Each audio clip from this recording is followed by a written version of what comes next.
Olá pessoal, tudo bem? Sou o professor Gustavo, nós estamos aqui no nosso podcast número 4. Hoje nós temos a honra de receber aqui no podcast da Educando Solar o engenheiro Flammarion. Flammarion é um engenheiro mecânico, formado pelo Instituto Federal de Goiás. Ele é proprietário da empresa Engemec, que faz projetos, desenvolve projetos estruturais de estruturas metálicas, faz emissão de laudos técnicos e também consultorias especializadas em usinas fotovoltaicas, tanto solo quanto telhado, faz montagem de estruturas metálicas também, tem o foco muito grande em soluções construtivas, eficientes e sustentáveis, além de desenvolver estruturas específicas para usinas fotovoltaicas. Flammarion, seja bem-vindo ao nosso podcast. É um prazer recebê-lo aqui. Eu fico honrado, Gustavo, com o convite em estar aqui. Isso aí também é uma parte, assim, eu fico feliz porque acaba se tornando um reconhecimento, né? Legal, isso é bom.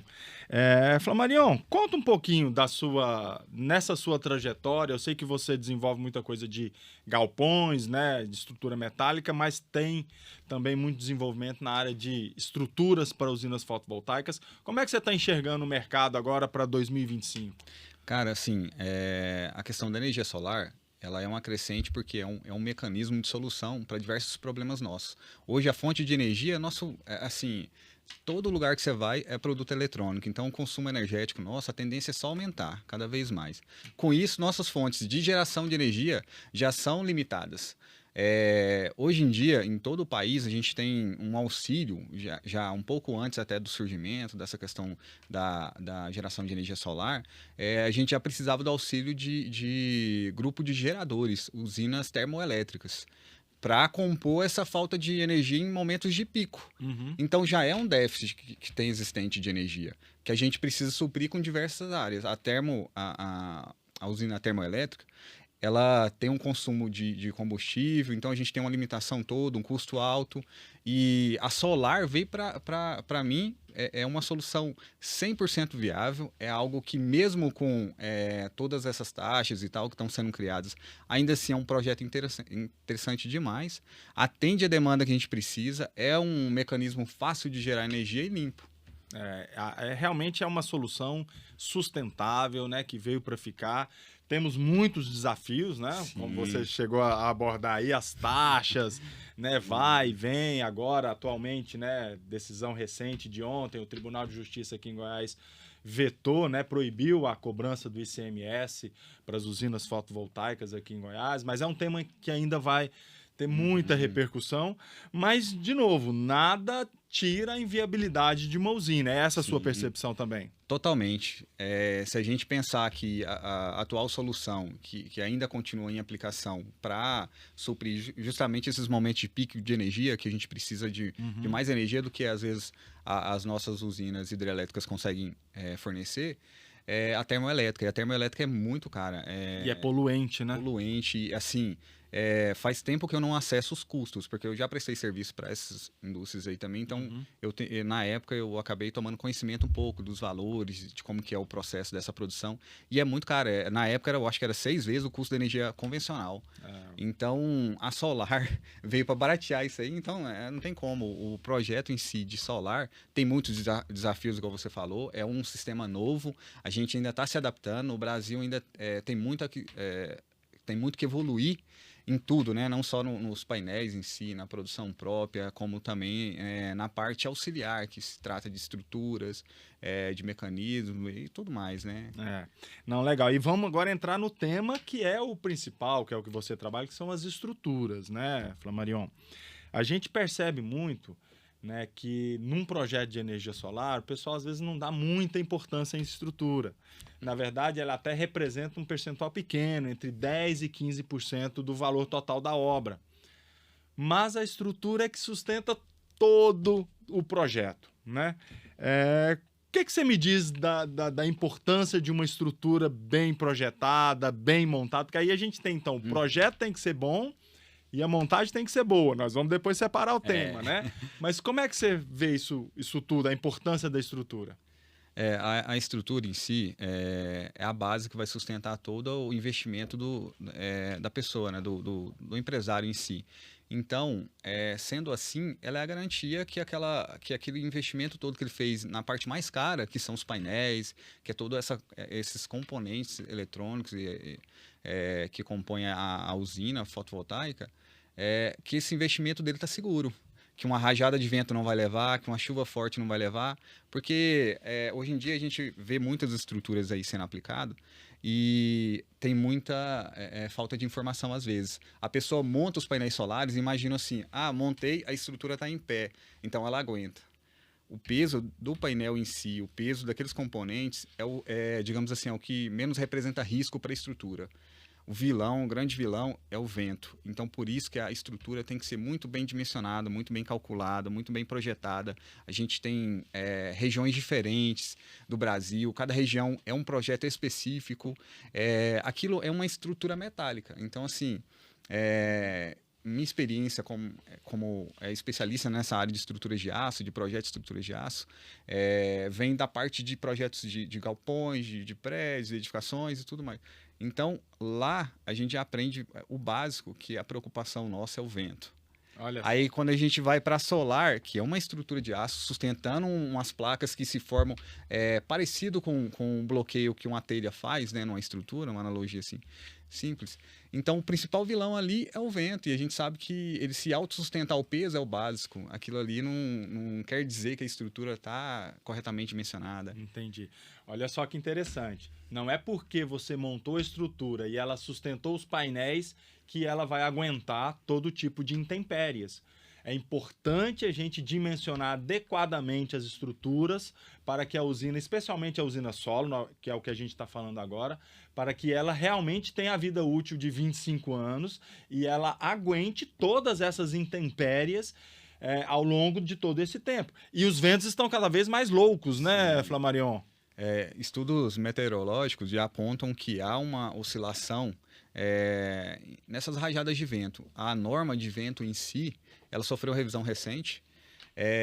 No projeto inicial dos acadêmicos que estavam revisando a norma, inclusive um deles foi até meu professor de pós-graduação. Opa! Ele participou desse projeto de revisão da norma, então é um cara excepcional que passava muita informação para a gente. Ele sinalizou diversas vezes que as isopletas mesmo atuais do Brasil, que acabaram permanecendo nessa primeira revisão, essas isopletas, na concepção dele, que era um dos acadêmicos, né? Claro que a gente tinha uma banca lá. Na concepção dele, deveriam até ser alteradas, porque a leitura dessas rajadas de vento são muito antigas. Então, teria-se que fazer todo um novo estudo, e tem sido feito esse novo estudo e tal, que tem apontado essa situação atípica, que provavelmente essas rajadas irão aumentar em algumas regiões, pode ser que outras diminuam, mas a gente tem... eu estou entrando no tema das isopletas, que é da parte da norma de vento, claro. Adiantando um pouco o assunto, né? Claro. Mas essas isopletas têm uma grande região do Brasil que elas são quase que uma área inteira que pega a região ali para o lado do norte, nordeste, Amazonas, Pará. Que ela é uma área de abrangência muito grande para uma mesma rajada. A gente sabe que isso não é assim. Não é assim que se funciona. Com certeza há variações ali naquele meio que demandam um estudo que às vezes a gente ainda não tem executado para isso. A leitura em vários pontos. Então, assim... os ventos estão mudando, a preocupação com o vento tem que ser tão rigorosa quanto a preocupação com o investimento na qualidade da placa solar. Entendi. A gente vê que a situação meteorológica está mudando com a condição do planeta em si todo, né?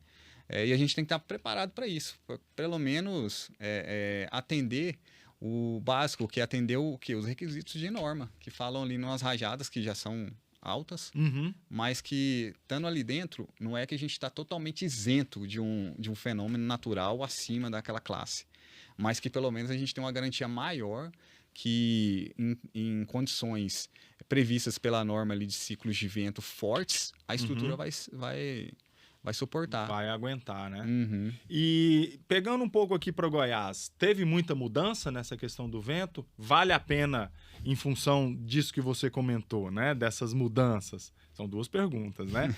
Vale a pena mesmo investir numa estrutura mais robusta? Porque pelas isopletas aqui em Goiás tem pouco vento, né? Comparando com o litoral, por exemplo. Sim, sim.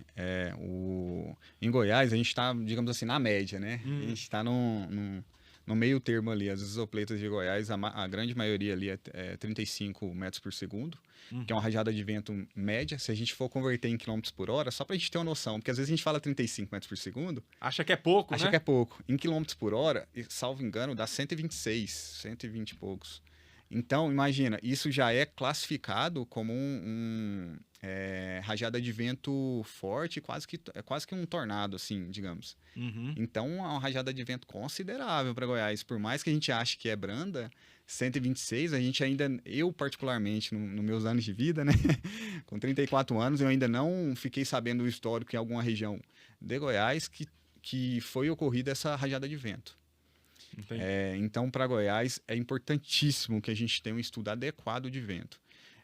Nessas apreciações e nesses laudos e perícias que a gente fez em algumas estruturas aí, de usinas de solo, que a gente solicitou um estudo meteorológico, foi possível constatar que já tem ocorrências, e eu consegui ter a leitura através desses estudos meteorológicos, de 88 quilômetros, de quase 90 quilômetros por hora, de rajadas de vento.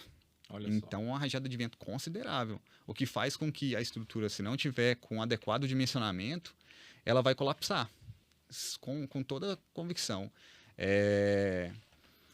Eu não sei se vale eu falar sobre isso um pouco, mas muitas estruturas que eu me deparei ao longo desse período que eu presto serviço constante nessa área da solar, muitas das estruturas que eu me deparei, elas não estavam aptas e nem com dimensionamento adequado para rajadas de vento nem de 90 km por hora. Que era o que já está acontecendo. E a gente, quando fala muito da estrutura também, Flamarion, a fundação que vai receber a coluna também é importante que ela seja bem feita, né? Então, quer dizer, é um conjunto, né? A parte da fundação e depois a parte da estrutura metálica, né? Completamente. O estudo normalmente é feito assim, a gente começa quase que de cima para baixo. A gente faz o dimensionamento da estrutura, calcula os ventos e através dessas reações do vento e das outras cargas, né, que estão atuando na estrutura, a gente consegue fazer o dimensionamento e a solicitação de carga que vai ter na fundação. Então, primeiro a gente faz o cálculo de dimensionamento da parte de cima para saber a reação que a gente vai ter na fundação. E a partir dali, a gente pega esses cálculos de fundação, passa para o engenheiro especialista em fundações, para ele avaliar e ver a profundidade, ver todo esse estudo com o solo, né? Porque também a influência do solo é absurda. Demais, né? E com isso ele consegue dimensionar e traçar qual que é a melhor fundação, caminho. Então não é só chegar à estrutura e montar lá no terreno, não? Achei que fosse. Brincadeira.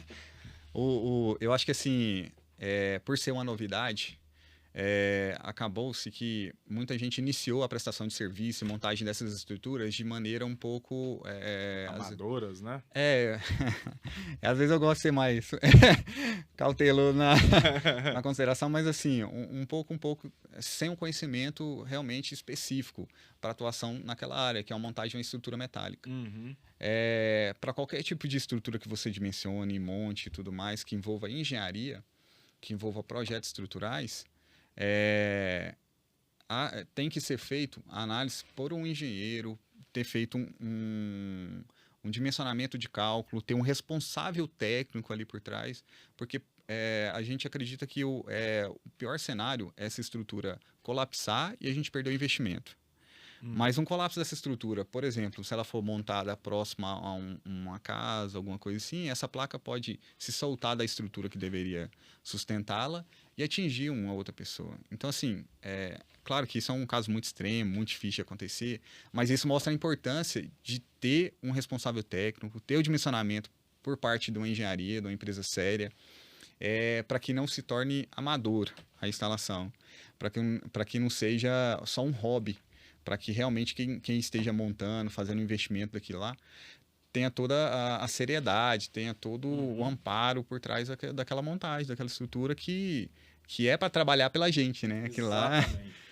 Você, integrador, que às vezes está preocupado muito com o preço das estruturas e às vezes compra estruturas de empresas que não são certificadas ou que não têm um projeto bem feito, toma cuidado, acompanhe nos nossos vídeos, nos nossos podcasts aqui da Educando Solar. Nós vamos falar muito sobre essa importância, né, de dimensionar adequadamente a sua estrutura, né, para que a sua usina fique uma usina perene, duradoura, e ela só traga benefícios e não traga dor de cabeça. E você comentou, né, Flamarion, a questão de pode o painel voar e pegar em alguém. Como é que a gente fala, então, dos telhados, né? Uma situação. O pessoal tem uma casa de 50 anos, o proprietário acha que é legal. Não, aquelas madeiras lá em cima, elas aguentam a usina de telhado. Pode colocar. Uhum. Você já ouviu esse tipo de conversa? Já, assim, é clássico essa fala, não, mas tem 20 anos que está montado o meu galpão aqui, às vezes aparece muito para mim galpão Industrial, né? Industrial, porque a maioria quer fazer um investimento grande, então tem uma área boa de telhado ali, que cabe bastante painéis, e dá para montar uma espécie de usina lá, talvez para atender a própria fábrica ou vender energia, igual já conheço alguns que vendem. Passei por uma experiência recente de um galpão já montado. A estrutura em si, até aos meus olhos, na primeira avaliação visual somente, eu acreditei que o dimensionamento estava correto, que tinha folga de cálculo, porque o dimensionamento do galpão ele é feito especificamente para sustentar a telha. Só a telha, né? A gente calcula para ter a telha e as sobrecargas de utilização ali básicas. Quando a gente vai acrescentar painéis solares que pesam, às vezes, uma placa, hoje em dia, essas grandes estão pesando 32 quilos, algumas estão um pouco menos, outras já têm até mais pesadas um pouco. Então, não é qualquer carga. Você aumenta aí, vamos supor, 100 placas em cima de uma cobertura a 32 quilos. É muita coisa. Já sobrecarregou, já criou uma nova carga significativa em cima da estrutura do telhado. Fora que outro ponto que muita gente ignora. Quando você monta uns painéis sobre um telhado, dependendo do modelo do telhado, você cria um aerofólio em cima do seu telhado. Como se fosse um carro. Quando a gente monta, o vento passa em cima e embaixo, né, do painel. Então, assim, o modelo, o ângulo que você monta aquele painel, ele pode significar que você está mudando a condição de vento para aplicação daquele telhado. Vai voar literalmente, né? Aí você cria uma condição nova e exige um estudo todo sério por trás disso aí e provavelmente reforços estruturais importantíssimos. Nesse galpão específico que eu avaliei para um cliente, eu mostrei para ele que o dimensionamento para comportar 100 placas que ele queria colocar mais na cobertura dele, isso fazia com que os pilares de sustentação, fora os outros, né, mas os pilares foi o que deu o maior resultado. Ele estava sofrendo 200% de solicitação de carga. Isso quer dizer o quê? Que ele passou 2 vezes a resistência dele de carga. Nossa. Então, por mais que a gente olhasse a estrutura, falando, não, tá robusta, tá bem. Eu usei até para avaliar a estrutura, a gente passa ultrassom nos perfis, né, para conseguir as espessuras, porque a estrutura já está toda montada. Então, com o ultrassom, eu coletei exatamente as espessuras de chapa, eram espessuras consideráveis. Então, para ser somente um galpão, estava perfeito o dimensionamento. Mas quando certo, né? colocamos as placas solares sobre, foi possível notar que não tinha sobra de cálculo nenhum para acrescentar estante. Com o tempo iria colapsar. Com certeza. Com o tempo, e agora que você citou sobre o tempo, é importante a gente falar. O vento, na consideração de norma, ele é cíclico, né? Aquela consideração fala que você dimensiona a estrutura para que tenha resistência ao vento durante, salvo engano, acho que ela fala assim, 3 segundos a rajada de vento forte. Depois ela oscila de novo, o vento ele é dinâmico, né? E esse vento, pela análise na norma, ela fala que pode ser uma ocorrência cíclica a cada 50 anos. Então, assim, pode ser que você veja uma rajada de vento forte, pode ser que não veja, né? Ao longo da vida útil da estrutura. Só que a gente tem que dimensionar pensando que vai ocorrer, porque provavelmente vai ocorrer com essas com certeza. mudanças. Não, e é interessante porque o vento é um fator a mais. Inicialmente, nos telhados, eu tenho o próprio peso, né? Por si só, já estava sobrecarregando toda a estrutura. Quer dizer, por mais que não batesse vento ali, o peso a mais estava colocando já era motivo suficiente para colapsar. Quase sempre sim. Porque as estruturas são realmente... o dimensionamento da engenharia ela é feita para ser otimizado. Então não há aquela sobra de cálculo que ocorria antigamente. Antigamente as estruturas eram maravilhosas. A gente calculava, as estruturas elas eram projetadas de uma maneira que ela sustentava 2 vezes aquela carga se precisasse. Hoje em dia a gente está partindo para uma engenharia mais econômica, né? Uma engenharia mais otimizada, porque os recursos estão ficando mais caros. Antigamente o valor da obra não era substancial, então podia colocar reforço ali na estrutura que não aumentava muito o preço. Né? Hoje em dia não. A conta é muito na ponta do lápis, não é isso? Totalmente. Até para a parte de estruturas solares, igual você falou, que representa de 10% a 15% de investimento, isso é porque é uma estrutura otimizada. Totalmente otimizada, fica nessa faixa.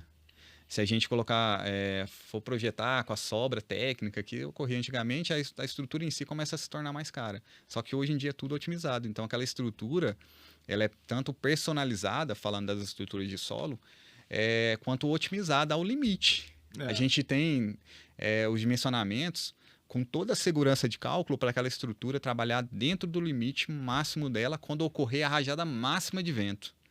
Entendi. Então, assim, hoje em dia os projetos são muito econômicos para justamente não onerar na obra. 15% do investimento que você vai fazer de 1 milhão, 15% para dar garantia que aquela estrutura sua não vai ser danificada com a rajada de vento forte, que ela vai durar. O investimento que você faz na solar é para você ter o retorno do investimento em 5 anos às vezes, mas a estrutura, a usina em si é para durar 25. Então... é um prazo muito longo de investimento que você vai deixar ali gerando dinheiro.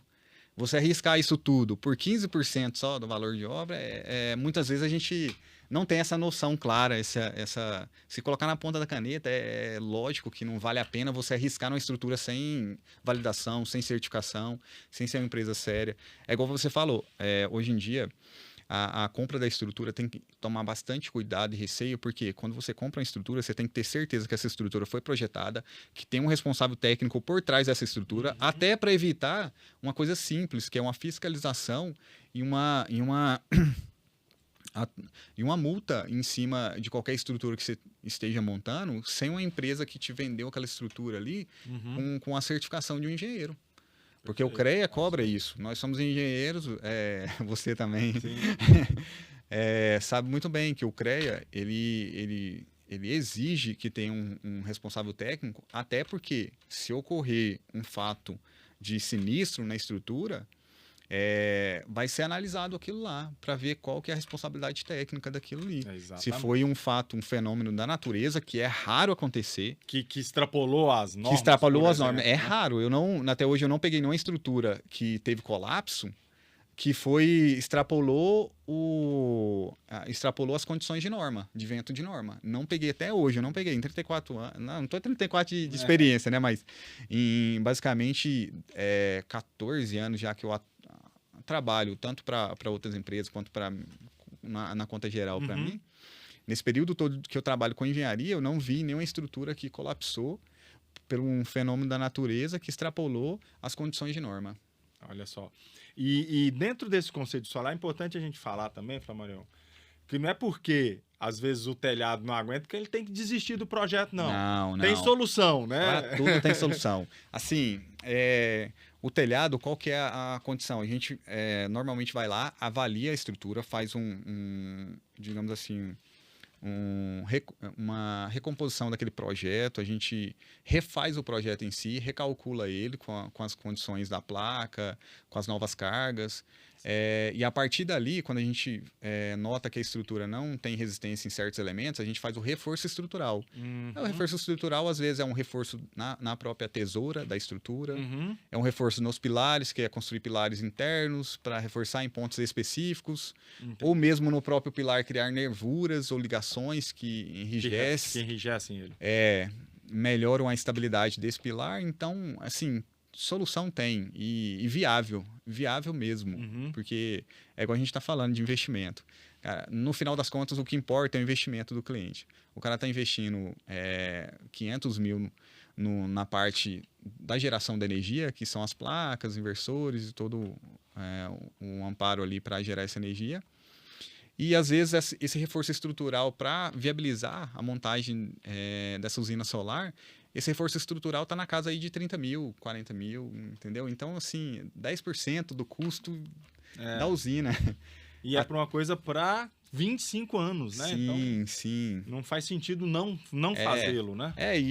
Assim, a visão empresarial, acredito eu, que seja assim, os 25 anos é o período de duração daquela usina, mas ele vai retirar aquela usina, implementar, retirar as placas. Ele atualiza, na verdade. E atualizar né? aquelas A gente já falou isso aqui em um outro podcast para trás. Existe o tempo em que surgem novas tecnologias que são mais eficientes, painéis que são mais potentes, então a cada 6, 8 anos ele pode fazer um novo estudo, né? Mas provavelmente a estrutura ele não mexe. Não, a estrutura é projetada para suportar aquilo ali. Exatamente. E por isso que tem que ser dimensionada, porque no dimensionamento a gente calcula, não há um dimensionamento que seja tão limitante que você não possa acrescentar, às vezes, 2 quilos a mais por metro quadrado, 1 quilo. A estrutura sempre é uma sobrinha pequena, de uma reserva de cálculo. A gente chama de reserva de cálculo. Então, a estrutura está ali apta a você colocar uma placa mais moderna, pode ser um pouquinho mais pesada, talvez seja até mais leve. Talvez a mais leve. Então, assim, a estrutura sua, você reaproveita ela sempre. Você vai sempre reaproveitar. Dando as manutenções corretas, respeitando o condicionamento que você precisa ter para aquela estrutura. Você tem estruturas aí para muito tempo. Para muito tempo. Talvez para passar para outra geração.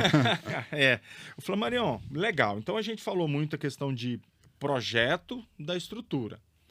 Tem uma segunda variável aqui que é a montagem da estrutura. Né? A gente observa algumas pessoas que são extremamente criativas na hora de montar essas estruturas. E acaba que, geralmente, as empresas de engenharia que fabricam as estruturas, elas entregam um manual de montagem, pelo menos as grandes empresas sérias, elas têm esse manual, mas a turma lá em campo, eles são criativos, e aí eles mudam um pouco isso aí. Você já pegou obra que eles mudaram e o negócio não deu certo? Muito, muito. Assim... É até engraçado, mas assim, na hora da montagem, a gente acha que tá tudo descrito no manual, tem toda uma ilustração ali realmente de desenhos, numeração de peça e tudo mais para o cara montar, para o montador que está lá no final conseguir entender a montagem correta. Mas, mesmo assim, você chega na obra, às vezes fala, não, chefe, adaptei aqui que ficou melhor. Aí mudam um posicionamento de uma tesoura, mudam o comprimento das terças, cortam o perfil no meio. Assim, eu já presenciei diversas assim, alterações que mudaram a condição da estrutura em si. Inverter a posição da montagem. Já peguei. A altura da estrutura em si, ela vem projetada para o pilar ou a coluna ter certa altura. Aí, sim. Na hora da concretagem, na hora dos alinhamentos, a pessoa sobe ou desce. Descer até que não tem tanta uma implicação.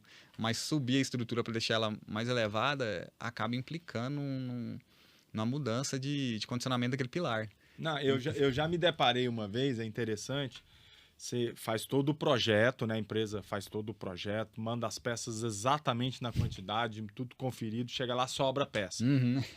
E aí o cliente fala, poxa vida, você me mandou peça a mais, você tá me cobrando a mais. Aí a hora que vai fazer o laudo, você vai ver, tá tudo montado diferente do manual. E aí acaba que o cliente que comprou o projeto, ele não sabe muito disso, né? Ele fica um pouco vendido nessa história. Sim. Isso acontece também? Você já percebeu isso aí nas suas visitas? Muito, cara. E assim, é outra importância. Por isso que a gente tem que procurar sempre pessoas qualificadas. É a importância de você ter um integrador qualificado para montar a sua usina. Esse integrador, provavelmente, a mão de obra dele vai ser qualificada para montar aquela estrutura. Porque eu já presenciei, já escutei relatos de usinas que foram montadas por pessoas que não eram montadores de estruturas metálicas. E a pessoa que trabalha com estruturas, ela tem que ter conhecimento de nível de estrutura, de alinhamento, de leitura de projeto, porque vai um projeto manual para ler. Então, tem que ter todo esse conhecimento técnico para embasar a montagem, para saber como que é a montagem correta, para que não sobre peça, para que não falte, que já escutei também Já que escutei faltou. também, de faltar a peça. Quando você chega lá, tem 2 peças juntas montadas que não tinha necessidade. Cortar uma peça porque eles acham que ficou muito comprida, chega lá no final, faltou uma peça. Diversas situações, montar a estrutura desalinhada, que é um dos grandes riscos para a estrutura. A gente calcula a estrutura e é projetada para que os perfis trabalhem no eixo simétrico que foi previsto ali para aquela montagem. Quando você chega e a montagem está desalinhada, a própria estrutura força os perfis a torcerem antes de sofrer qualquer ação de carga. Só de do vento. peso já está tendo uma torção ali que não era prevista. Já tem uma pré-torção que não é prevista por conta de alinhamentos. Montar fora do esquadro, que é algo muito importante. Quando você monta a estrutura fora do esquadro, uma terça puxa a ponta da estrutura, a outra empurra. Então, você acaba torcendo realmente o perfil. Ele vai ficando forçado, ele é montado torcido. Ele perde o eixo de resistência dele. Às vezes, a gente sabe que tem uns momentos de inércia do perfil, de resistência. Então, quando você muda ele, já deixa ele num pré-condicionamento torcido, você mudou totalmente a condição de eixo de resistência dele ali, no momento de inércia. Então, você acaba mudando algumas coisas. E isso implica, né? E é interessante você estar falando isso. Tanto a questão de alinhamento, quanto também a questão de torque dos parafusos, né? Sim. Eu já vi nos dois extremos. Eu já vi o pessoal não apertar o parafuso adequadamente e já vi eles apertarem tanto o parafuso que até deformou, né, a arruela que vai junto, o próprio material já foi amassado. Então, quer dizer, é importante seguir todas as normas, inclusive do aperto do parafuso, né? Sim, sim. Eu já realizei um estudo, um teste de carga com os clamps de fixação na estrutura, que eram basicamente para a gente entender a influência do torque no parafuso com relação à resistência e à fixação desses clamps de ancoragem. Então, a gente simulou, se não me engano, foi 5 newtons, 10 e 15. Foi 3 simulações. Aí, e assim, o resultado é drástico. Na primeira faixa, o clamp soltava a estrutura com uma carga, digamos assim, 30 quilos. A faixa ideal, ela ficava presa à estrutura até realmente o clamp sofrer total deformação e, assim, ao dobro de carga praticamente, a 70 e poucos, quase 100 quilos. E o clamp ainda continuava, mesmo deformado, conseguia ainda preso prender. Lá. Mesmo com deformação plástica. E no último extremo de carga, quando passa do torque, o clamp já deforma antes de começar a solicitação de carga, porque você exagera tanto no torque que o parafuso é muito resistente, então ele acaba deformando o clamp. Essa deformação já criava uma pré-condição para facilitar que a estrutura escapasse do clamp. Então a carga também era ínfima. Então essas situações de torque influenciam demais. A gente ter o torque correto. E é complicado o cara que está na obra lá na montagem ter essa consciência de que o torque que ele está dando no parafuso é importante para a estrutura também. Então, pessoal, olha só. Não é porque você colocou muita força no parafuso que ele está bem preso. Pode ser que você tenha passado do limite de torque do parafuso e do conjunto, na verdade, que ele já deformou plasticamente o material e ele não vai aguentar as cargas necessárias, especialmente de vento. Atentem-se a isso. Se vocês não tiverem um torquímetro para usarem na obra, vale a pena o investimento. E um torquímetro é fundamental para fazer, para garantir tudo isso, tanto a estrutura quanto do painel, né? A fixação do painel. Totalmente, porque o clamp em si, que fixa o painel, é uma das principais ocorrências, às vezes, de sinistros em obra, é justamente relacionada ao clamp, essa primeira fixação do painel com a estrutura. É a ligação que a gente tem.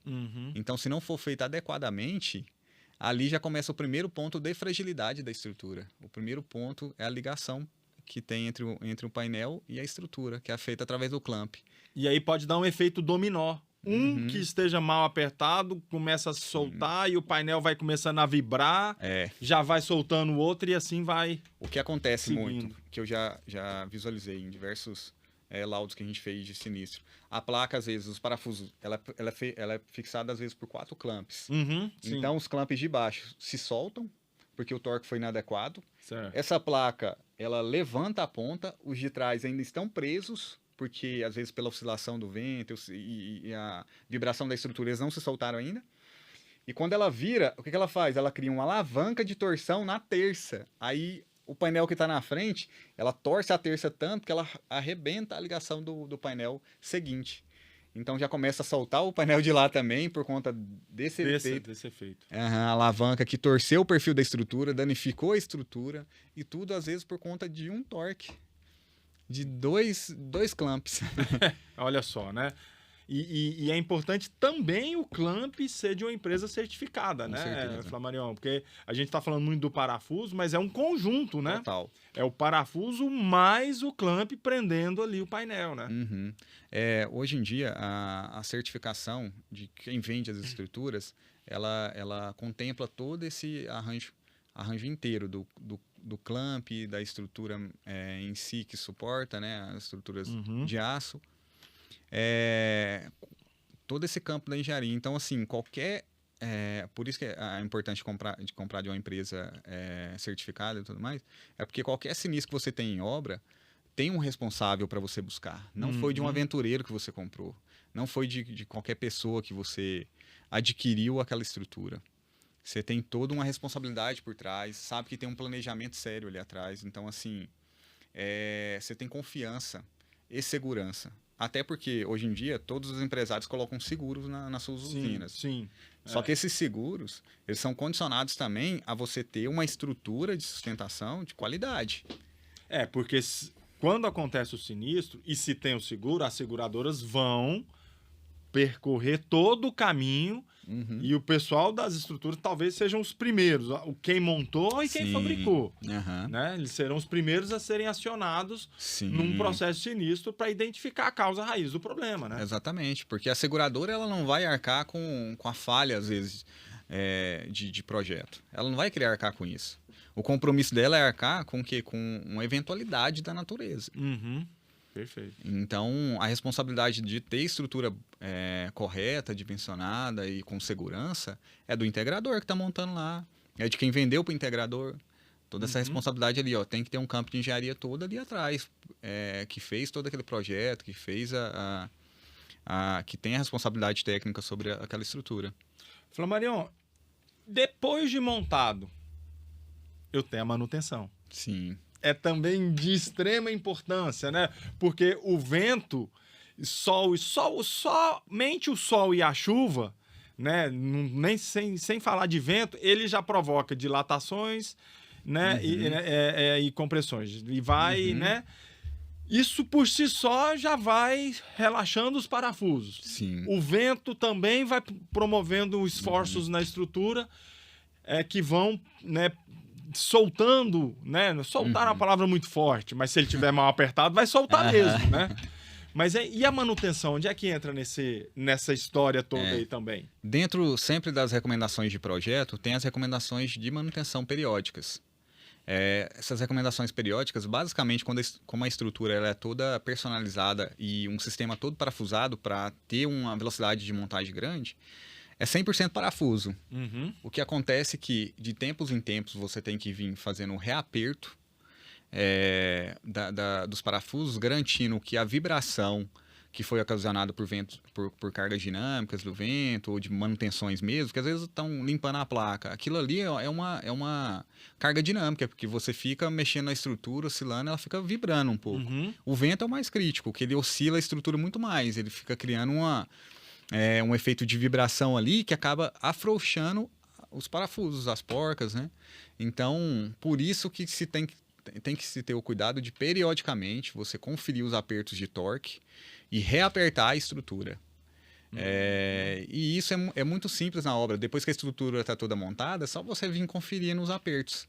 De novo, a importância de um torquímetro. Totalmente, porque o torquímetro que vai te falar se o aperto está correto ou não. o parafuso ao longo do tempo, ele tem uma sujeira que acumula ali na rosca e tudo mais, que pode dar a falsa impressão que ele está torqueado corretamente.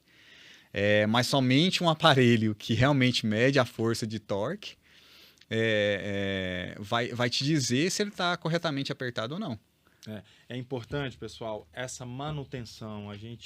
Os manuais das grandes empresas recomendam a cada 6 meses, se possível, fazer uma conferência, né, nos apertos de todos os parafusos da estrutura. Em regiões que têm uma incidência de vento mais forte, como são o litoral do Brasil, sim, talvez de 3 ou 4 meses, revisar o aperto dos parafusos. Eu acho que é uma manutenção, uma atividade simples que vai garantir a vida útil do produto, né? E vai garantir a geração de energia por mais tempo. Uhum. E você já pegou usinas nesses laudos que estavam... montou e nunca mais fez esse tipo de reaperto? Eu acho que é o mais comum isso. É mesmo? Infelizmente é o mais comum. Claro que há diversas empresas sérias que realmente seguem o protocolo correto das recomendações, porque dentro do manual, dentro da garantia, né, das estruturas, vem lá a condição para que se tenha garantia é você prestar a manutenção correta, né? Muitas vezes essas manutenções que eles fazem periódicas, eles se preocupam somente com a parte elétrica, que é da geração. Né, que o impacta diretamente no financeiro. Bolso, que a própria limpeza do painel, isso, que é importante e tem que ser feito. Mas não é só ela, né? Não é só ela. É verificar se a sua estrutura, ela tá, se pode ter acontecido, né? Alguma formação de poça de água também, falando já da estrutura, que fica ali mudando a condição, se tem uma sujeira demasiada, às vezes, porque é montada às vezes em fazendas, essas usinas. Às vezes, se tiver gado próximo ali e tal, circulando, pode ter um acúmulo ali de origem animal. Então, isso aí impacta diretamente na resistência, no tempo de duração dessas estruturas de aço, porque é aço. Então, se você tiver um ambiente mais agressivo, ele vai sofrer uma corrosão mais acentuada. Sendo assim, você tem que ter preocupação no torque e na condição da estrutura, para ver se não há sujeira demasiada ali, se não há um acúmulo de água formado por alguma condição que mudou do terreno. Essa preocupação também é 100% válida, porque é isso que vai garantir que sua estrutura de aço ali perdure por 25 anos sem aparecer, às vezes, um ponto de corrosão, um indício de corrosão.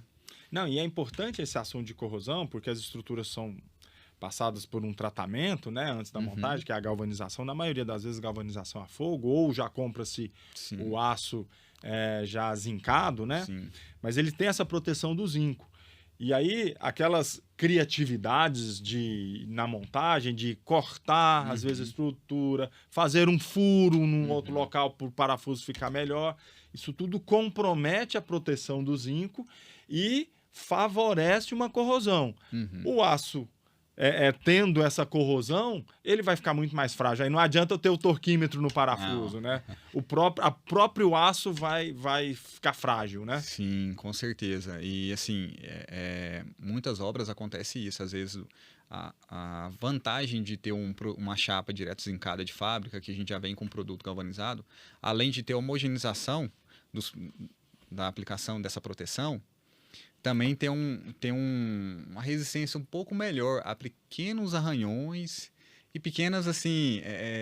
Mas são pequenas, né? Pequenas, colapso. Diferente da galvanização a fogo, que num arranhado só que ocorrer, que tirar aquela proteção, que a galvanização a fogo a gente pode pensar como se fosse um banho. Na verdade, é um banho, né? De um outro tipo de metal de sacrifício. Então, você reveste como se fosse uma pintura. Sendo assim, se ocorrer um arranhado, é mais fácil de ali apresentar rapidamente um ponto de corrosão e virar um ponto de fragilidade da estrutura. Já as chapas que vêm zincadas de fábrica, né, que a gente faz a produção do perfil, a fabricação do perfil já com essa chapa que já vem zincada, é misturado à liga. Então, se a gente cortar ela, em todo ponto que a gente cortar ela, a gente não vai enxergar o aço base, né? Digamos assim, né? O aço preto, né? A chapa preta que o pessoal gosta de falar. A gente não enxerga, porque a liga em si está misturada. o que garante uma melhor assim, homogeneização e proteção nesse aspecto, né? De arranhados. A gente fala que ela tem um efeito cicatrizante um pouco Isso, maior, né? Não que a galvanização a fogo não tem, ela tem também, mas dependendo, ela cria realmente um veio ali, né? Um Isso. buraco. Mas ela também tem um pouquinho de cicatrização, mas dependendo do jeito que furar ali, ela vai comprometer tudo. De todo jeito, o corte não é indicado, a furação não é indicada, porque realmente qualquer uma das duas vai ser um ponto a mais de fragilidade. E nesse caso, não é recomendado, porque a gente quer estruturas de longa duração. Isso. Não, e é interessante porque no projeto não previa cortar em campo, né? O projeto já foi feito justamente para estar ali certinho, sem esse tipo de ajuste, né? As adaptações técnicas de obra, né? A famosa gambiarra. Que ocorrem em obra que não são previstas e não são necessárias, muitas vezes, porque a estrutura ela é personalizada. Hoje em dia, esse campo da Solar se tornou, em pouco tempo, um campo muito de projetos muito avançados, onde você já manda a estrutura toda personalizada para aquela aplicação, para aquela usina que a pessoa quer, o investidor quer. Então a estrutura já vem, se é para comportar 100 painéis, ela vem exatamente para comportar os 100 painéis, no layout exato que foi aprovado em discussão com o investidor. Então ela já vem pronta só para parafusar e para te dar velocidade de obra. Perfeito. A velocidade de obra de uma montagem metálica é um dos principais focos, porque quem está querendo investir quer começar a trabalhar rápido. Ter o retorno rápido, né? E eu já me deparei, Flamarion, não sei se você já pegou isso também, de repente o cliente, ele separa um terreno numa fazenda para pôr usina, você faz todo o projeto pensando ser naquele terreno e a hora que vai montar ele mudou de terreno. Já viu isso também? Sim. Assim, falando como que as etapas até chegar à montagem, né, dessa estrutura. A gente tem uma etapa primeiro, a inicial, é a gente validar o layout e validar a localização de montagem. Porque dependendo da localização, muda a condição de vento. Se você monta a estrutura sobre um talude, é uma condição de vento, é uma condição característica do vento que você vai dimensionar a estrutura. Se você monta ela num vale enterrado, é outra condição. Se você monta ela numa planície, é outra condição. Se você tem proteção... Então, assim, o terreno implica diretamente. Aí, depois que você faz toda essa caracterização do vento, que é caracterizar o vento que você faz, para você entender a atuação dele na estrutura, só que o meio que ele está ali envolvido, que a localização que a estrutura está montada, influencia na condição do vento. Aí, depois que você faz aí você vem para o dimensionamento mesmo da resistência da estrutura, que aí vai para a norma 8.800, que é a norma realmente de estrutura e dimensionamento de estruturas de aço. Nela você tem as condições de cálculo que você tem que atender, de resistência, tração, compressão, momentos combinados. Então você faz essa análise na 8.800 para sair dali com os perfis dimensionados. Entendi. Aí você faz a indicação dos perfis que vai ser usado para aquele modelo, para aquela usina, em específico, naquele local aplicado. Não é só pegar de um lugar e levar para o outro, então, não. Tem todo um estudo. E assim, um dos problemas que eu até não citei no começo da nossa conversa aqui, foi a questão da norma própria, numa especificação dentro da própria norma, para estruturas de solo, para usinas solares. E até mesmo para estruturas que são montadas em galpões. Os painéis que são montados em galpões telhado, né? Que formam essa espécie de aerofólio, que exige um estudo de vento muito mais específico. A norma não tem uma previsão clara para usina de solo.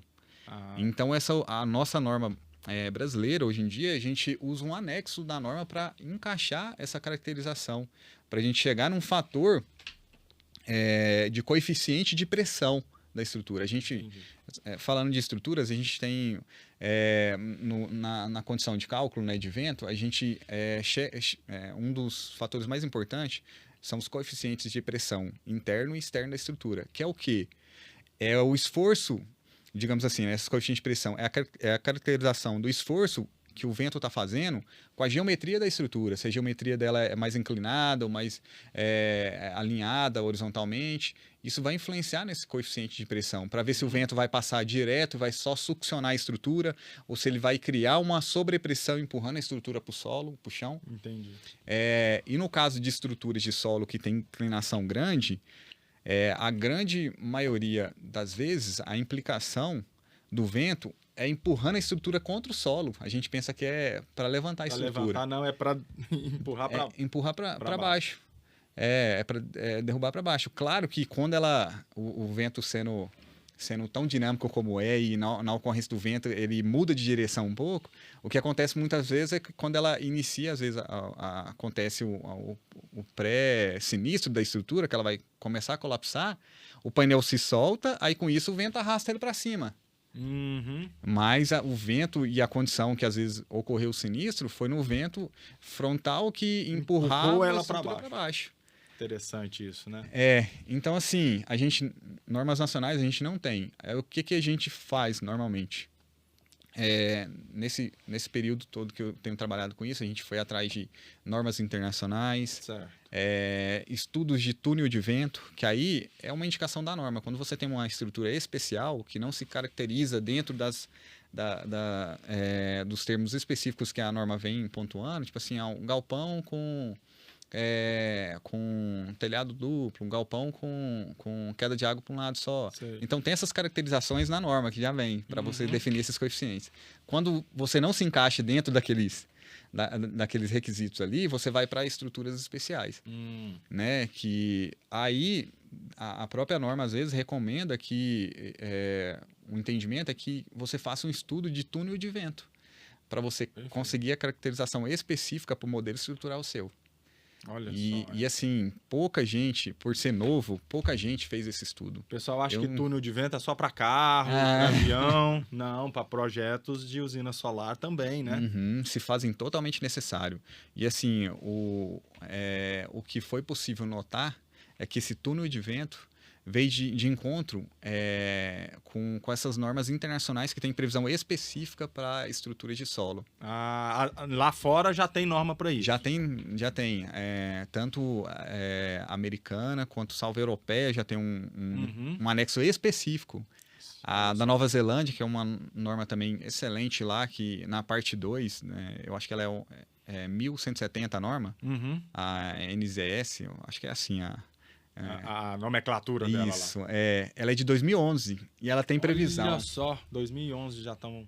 Ela já tem uma previsão clara para usinas de solo, para aplicação dessa estrutura de usinas de solo, que provavelmente, assim, o estudo desses coeficientes que nasceram nessa norma lá, deve ter vindo, assim, de uma caracterização primeiro de um túnel de vento, porque eles fazem todo esse estudo. E também muito de prática, né? Sim. Porque o túnel de vento você faz ainda... né, no projeto para testar, mas nada como o teste real também. É claro que depois de passado por um túnel de vento, o teste real fica muito mais próximo da realidade, né? Não é nada muito sem saber o que vai acontecer. Mas de 2011 para 2025, nossa, já evoluiu demais a norma deles lá e a gente ainda está engateando, né? Sim, sim. Então, assim, a norma deles tem uma previsão muito clara. Muito específica, é uma das bases que a gente usa para projetar as nossas estruturas, entendeu? E vai de encontro com o que a gente tem falado, que a estrutura tem que ser muito bem projetada, tem que ser muito bem feita, porque realmente, para atender todas essas condições, não é qualquer estrutura, não é... isso aí. Não é levantar 2 gravetos lá e colocar o painel. Pessoal, vale então comentar, uma usina solar é um projeto de engenharia, seja ela uma usina solar solo ou telhado, os aspectos de projetos de engenharia devem ser considerados. Isso é importante para garantir que nada vai sair errado, que sua usina vai continuar gerando energia por muito tempo, tá? Flamarion, a gente vai conversando aqui, o tempo vai passando, né? A gente nem vê o tempo seguir. Para a gente encerrar aqui, o que você acha do futuro? Como é que estão os projetos de estrutura? O que está vindo pela frente pensando nas estruturas solares, para a usina solar? Sim, a tendência, acredito eu, que seja cada vez mais a gente otimizar as estruturas, ter projetos personalizados, Hoje tem se caminhado para a gente sempre ter redução de custos, né? Isso aí é o que todo investidor quer. Exato. É reduzir custos. E através da engenharia, a gente possibilita essas reduções de custos. Como? Eu vou te dar um exemplo simples, que eu acredito que vai se evoluir nessa prática um pouco. É começar a criar mecanismos de proteção de ações do vento na sua estrutura, que é o quê? Você projetar a sua estrutura para uma situação de vento, mas começar a criar barreiras naturais, às vezes, para barrar o primeiro impacto do vento, amenizando.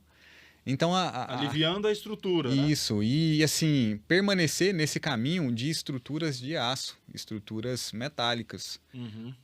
Porque o mecanismo de montagem de estrutura metálica, ele se torna viável pelo tempo de economia de obra, pela personalização, o custo fica quase a mesma viabilidade de outros processos construtivos, e a tendência nossa é conseguir produzir de uma maneira mais personalizada e otimizada todo esse amparo para a montagem das usinas. Então, assim, no final das contas, a sustentabilidade e a redução de custo é o que delimita o caminho, né, que vai ser seguido. Sim, sim. E a estrutura de aço tem se apontado como o mecanismo ideal, a solução ideal para qualquer tipo de usina.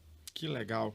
E que conselho, que dica, né, que você dá para quem está entrando agora, aquele integrador, ou mesmo aquele profissional que às vezes tem uma experiência com serralheria, né? Ele tem uma experiência com aço de uma maneira geral, quer entrar no mercado de energia solar através da fabricação de estruturas metálicas. Que conselho você daria para esse profissional? Meu conselho é para se preparar bem, para não ser um aventureiro, de entrar e sair com muitos problemas na cabeça. Se preparar, ter realmente um estudo específico, ter um amparo de engenharia por trás disso aí, porque a tendência de vento e a tendência geral de cargas e condicionamento da estrutura tem mudado bastante. É um caso que a gente tem visto bastante ocorrência de sinistros por falta desse estudo prévio. Então, assim, se preparar. Quer prestar esse serviço? Preste de uma maneira segura, de uma maneira para você perdurar no mercado.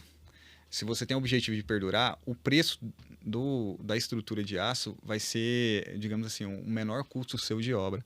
Sendo assim, o melhor caminho é você sempre ter qualidade para garantir todo o investimento.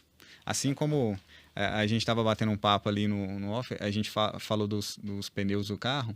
Quando você compra um carro muito caro, o pneu que dá estabilidade para ele, que faz com que o seu carro não rode numa curva, você possa ter segurança em transitar com ele e não ter uma perda total do seu investimento, né? Assim como os pneus estão para o carro, que o custo é ínfimo comparado com o investimento total, é a estrutura, ela sustenta todo o investimento seu. Sendo que ela sustenta tudo, cara, ela tem que ter um cuidado e uma qualidade assim, de preocupação primária na obra. Perfeito. Pessoal, nós da Educando Solar temos essa preocupação de educar, de ensinar, de levar conhecimento até vocês, especialmente quem está começando agora. Acompanhe nas nossas postagens, acompanhe as nossas divulgações no Instagram, no YouTube. Vocês vão estar sendo abastecidos com muita informação relevante e não deixem nunca de estudar. Procurem sempre um curso, procure um curso de engenharia ou um curso técnico de projeto de estruturas. Quem for mexer especificamente com estruturas para usinas, vale a pena, faça o trabalho bem feito e acompanhe a gente aqui na Educando Solar. Flamarion, muito obrigado, foi um bate-papo muito legal, muito interessante e com certeza eu acho que futuramente a gente vai voltar a nos encontrar, porque esse tema ele tem muito assunto para discutir ainda. Tem. É um campo muito amplo, né? Esse de projeto da estrutura e montagem, né? Então, acho que tem muita coisa ainda, né? Legal, muito obrigado, tá? Mais uma vez. E pessoal, fiquem ligados. Na próxima quinta-feira, a gente vai receber aqui uma pessoa muito interessante. Nós vamos falar especificamente sobre tributação na área de energia solar. Não perca o nosso próximo episódio. Muito obrigado e siga a Educando Solar.